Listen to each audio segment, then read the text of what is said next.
Sorry. Hear me? Yes? Okay. Joint work with Oleg Kizelyov, and this paper has the more descriptive but less snappy subtitle, Revealing a Hidden Sequence to Speed Up Monadic Reflection.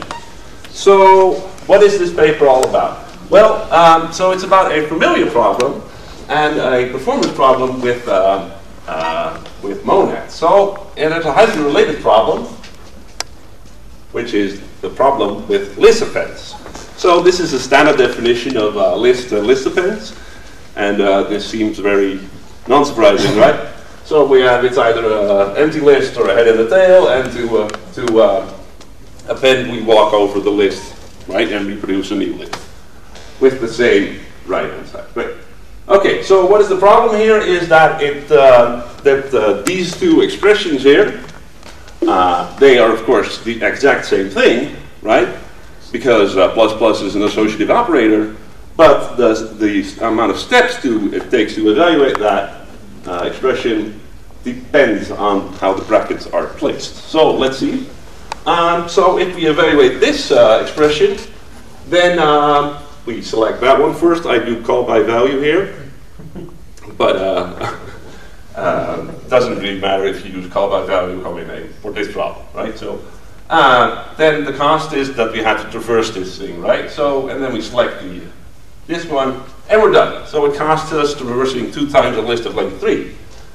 If we do it like this, exactly the same result, but, so this is sort of the same, right? But now we select that one, and this is much bigger. So now it's a list of length 3 and a list of length 6. Yeah, so it depends on the bracketing, how much steps it takes to evaluate this. And you can imagine if you have sort of a really large expression, or your program is in intermediate, somewhere as an intermediate result, there is a large expression, that if you place the brackets just right, then it's really fast, and if you place the brackets just wrong, then it's really, really slow, actually quadratically slow. All right, so that's a familiar problem, right? So this paper is about the same problem but with monads. But look, let's continue with the lists first, right? So there's a standard solution to this. It's called continuation passing style. So how does that work? Well, this is so for lists, it's also known as difference lists or use lists. And how does that work? Well, we have now 2 types. Instead of just one list type, we have the build type and a view type. The view type is just the ordinary list, right? So, and to build, I mean to concatenate, right? To concatenate multiple lists, we use the build guide. So, if we form a large expression using using this build type, then it doesn't matter how you place the brackets, right? It's all fast. And so, after making this large expression, we then want to do something with this thing, right? We want to observe something. We want to try to match on whether it's a head and a tail or an empty list or something else, right? Well, if we do it like this, we first build and then we observe, then everything is fine, right? But sometimes you want to take the sublist or something then and again concatenate, right? So you have to go back and then maybe you have to view again. Takes no other sublist, and if you keep on doing this, it will be really, really slow, because this conversion between the build type and the view type is not an order 1 thing, right? It's dependent on the length of the list. Okay, so there's of course a much better solution to this for lists, but not for monads up until this paper, namely using a better sequence data structure, such as the one in this book, right? Very nice book. So there are very efficient sequence data structures that have order 1 amortized access to the head and the tail, and order 1 concatenation.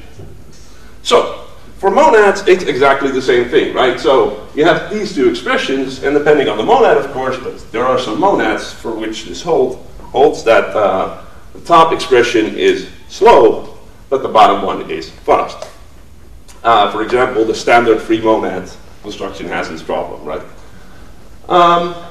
And again, we can use continuation passing style And it's called the codensity monad transformer or continuation monad or something, right, for monads. And then you can do this building trick, right? But what if you alternate between building and observing? Then again, it's very slow. So when does this actually occur with monads, right? So are there actually instances where you alternate between building and observing? So lots of times you just first make a big expression and then start interpreting it, right? So then it's not a problem. So this occurs with something called monadic reflection. This means basically we're alternating between building and observing. So let's look at some examples.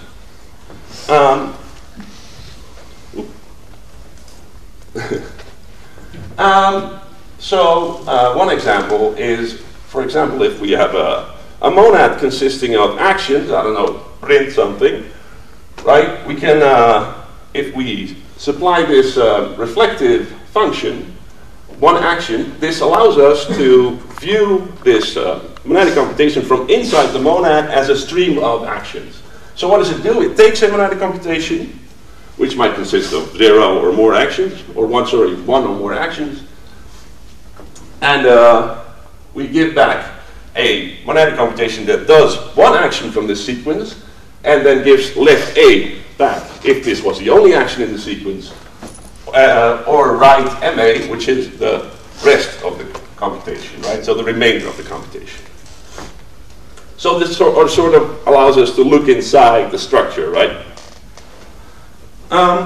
So another example is this bar operator. This is actually from my monadic FRP paper. So what it does, it runs two monadic computations in parallel until one of them ends, and then gives back the remaining computation of both the input computations. So one of these remaining computations is already done, right? And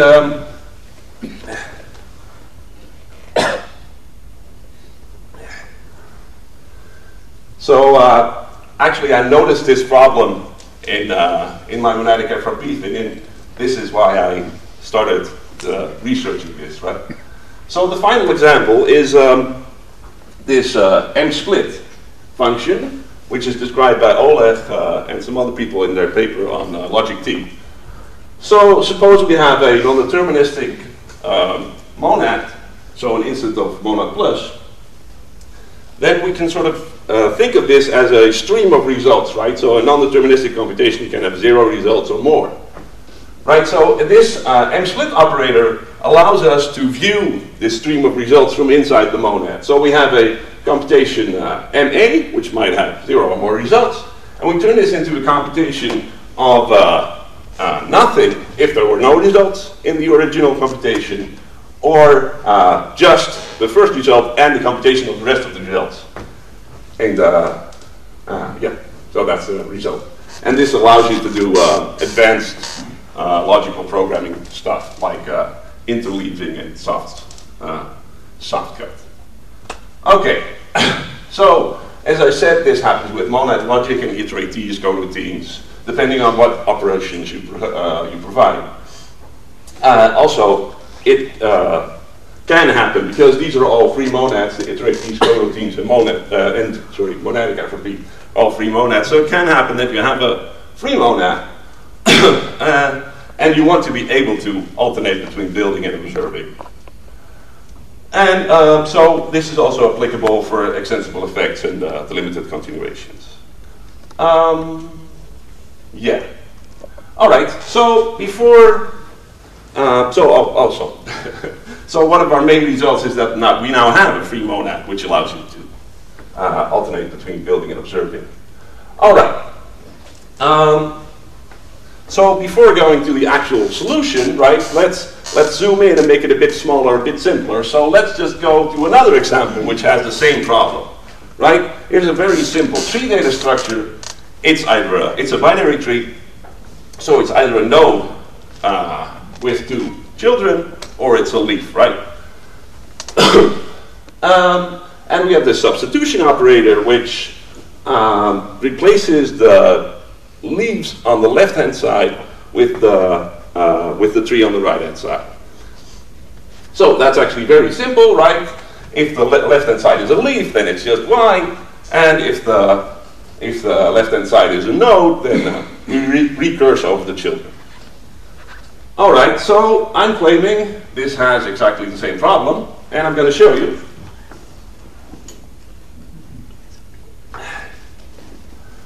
In exactly the same way as with the list, right?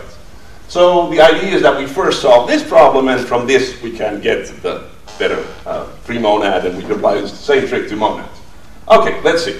So we substitute, we choose one, right? It doesn't matter again if you use call by value or something else. We choose this one, we traverse it, and then we choose that one, we traverse it. So it costs us 2 times the same tree, right? But if we have the brackets differently, and of course this will give exactly the same result because it's an associative operator, this will cost us much more. Namely, we take that one, we traverse it, and now we select the big one. Oh, sorry. Now we select the big one. So we traverse it, so now the cost is higher, right? So, okay, let's solve it for this particular simple thing, right? So, how does our solution work? Well, we also have a build type and a view type, and the difference from continuation passing style is now they are defined mutually recursive. So the build type is a sequence of view types, and the view type is basically the same as the original tree data structure, data type, but now the children of of a node are again build types, so they're mutually recursively defined. And we actually reuse these nice sequence data structures for our solution. So, how does that work? Well, why is this a sequence? Well, you can think of it like this. So if you have this big expression, right, this sequence is just a representation of this big expression. The elements are the elements in this kind of expression, right? So then it's also sort of obvious that it does not matter how you place the brackets, right? Because they will both end up being the same sequence. And so if you use this build type for building, then it's very fast, right? So it doesn't matter how you place the brackets. All right. So then the only thing we need is we want to be able to convert from a build type to a view type and the other way around, and quickly, right? So in order 1. Because this was the problem with this continuation passing style, that it actually cost order n, right? So in the length of the list. Or, sorry, in the size of the tree. So, okay, let's see how we can convert from one way to the other. Well, let's start with the easiest one first. So we go from a view type to a build type. That's very easy, because a build type is just a sequence of view types, right? So, ta-da, we just put it into a singleton sequence. So this direction is very fast. So the other direction is a bit more tricky. So here we have a sequence of view types, right? And the tail of the sequence is called T here. And the first element is a node with 2 children named L and R. And what we do if we want to convert this to a view type, we basically push this T down, right? So we push it down to the children because this substitution recurses over the children. So more details about this in the paper, of course, but this is essentially what is happening. We push it down. So, both directions, very fast. So, that basic code. So now we have what we wanted, right? So we have an efficient tree data type that allows us, where it does not matter how we place the bracketing of the substitution operator, and it allows us to alternate between building and observing. So now you can, this is not so very realistic, right? So, but now you can alternate between substituting and viewing the results of these substitutions, right? Okay, but more realistically, we can apply exactly the same trick to, for example, the free monad. But there is a slight complication, namely this. So if we have a monadic computation, Then, so this really big expression, then we have these functions there, right? So, and they all have a different type. So we cannot sort of straightforwardly use a sequence data structure because they all have a different type, right? So, but we do know that the input of each function is the output of the previous function, right? So we call this type align. So if we abstract this out into a type alias,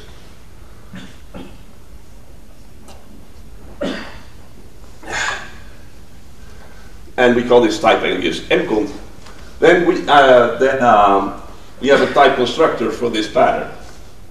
And I'm now going to show you how I can store these kind of things in a list, not a efficient sequence data structure yet, but just a list.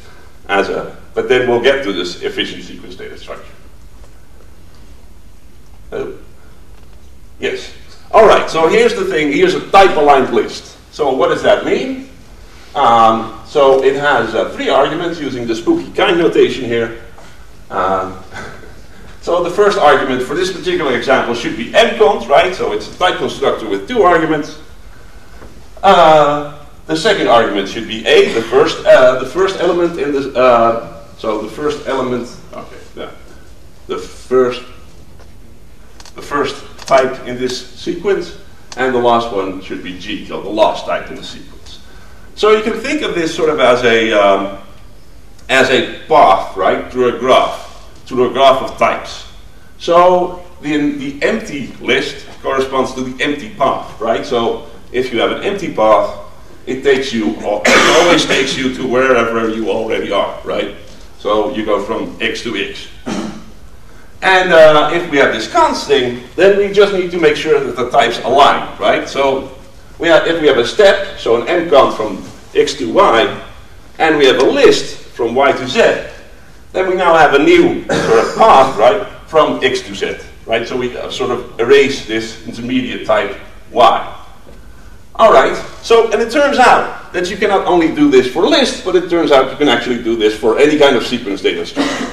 And in the paper we described this, and I have lots of these things online. So we can apply this to a very efficient sequence data structure.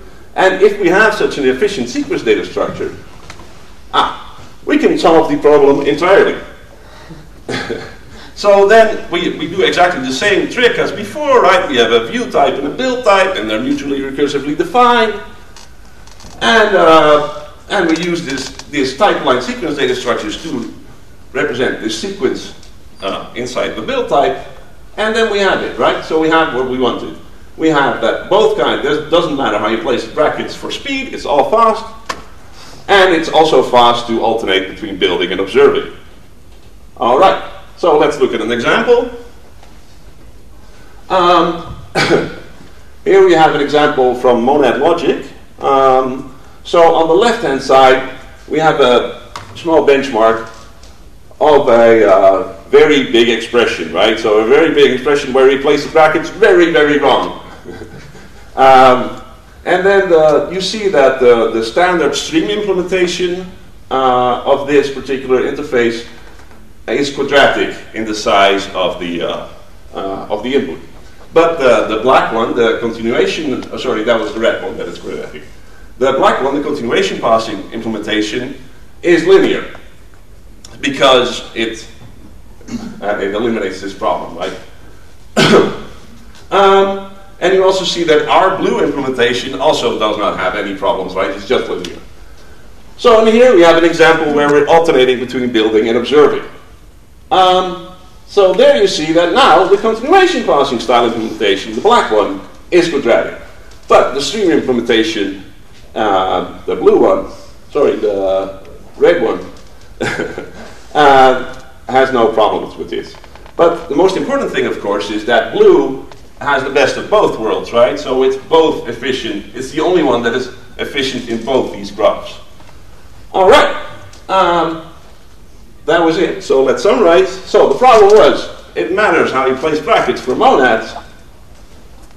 And this can become very, very bad. Well, you can use continuation passing style, but then it becomes very slow to alternate between building and observing. And maybe I should have also said what the application of this is. Okay, so and if you have monadic reflection, so some kind of operations for your monad where you sort of look inside, then you need this. So our solution is to have sort of this build type and view type, which are defined mutually recursively, and the build type is an efficient sequence of view types. And by doing this trick with the type-aligned sequences, we can apply this in a type-safe fashion to monads and free monads and other kind of stuff. So, if you thought this was a bit quick, or you'd like to know more, I would suggest you read this wonderful paper. And it has also much more on the applications of this. That was it. Thank you.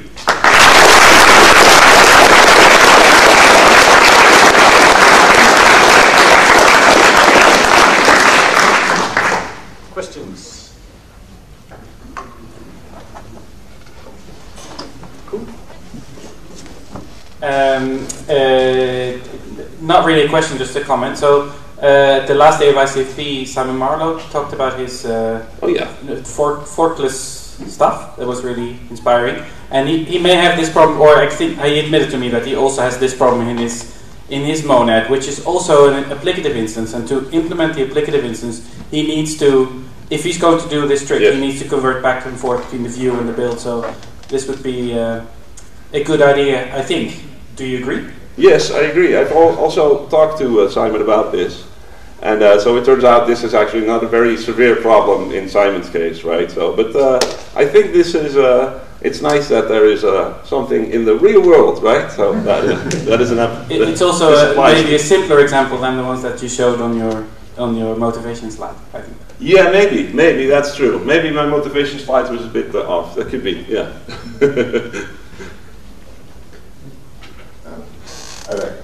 I actually have an implementation of the obligative that's making it read this way.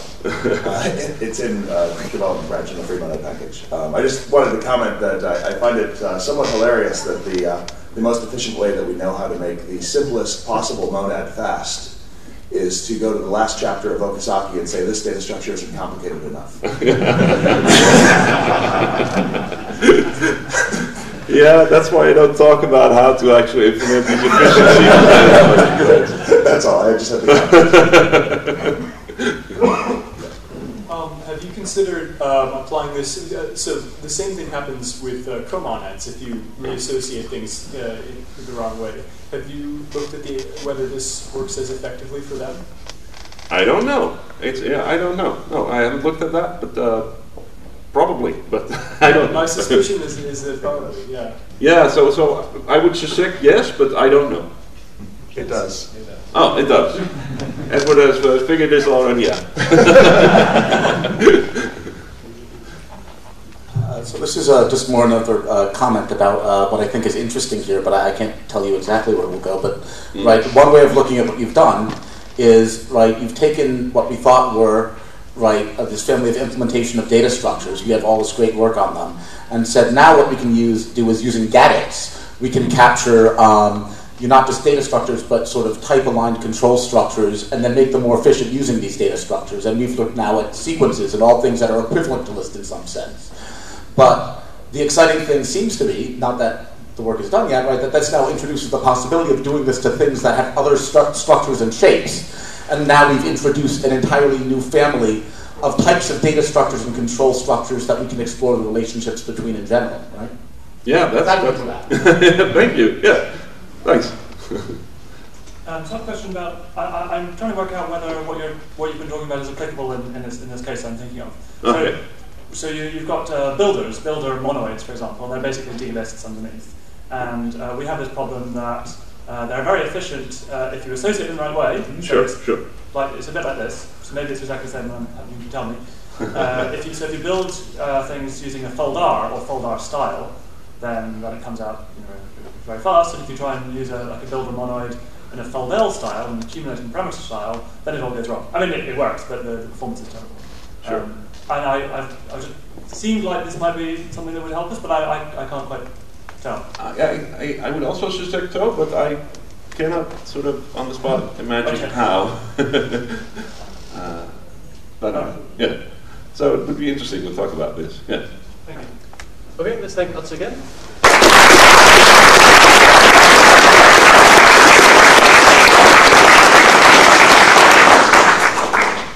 Okay, so that was the last talk of this year's Haskell Symposium. Thank you all for coming, and I hope to see many of you next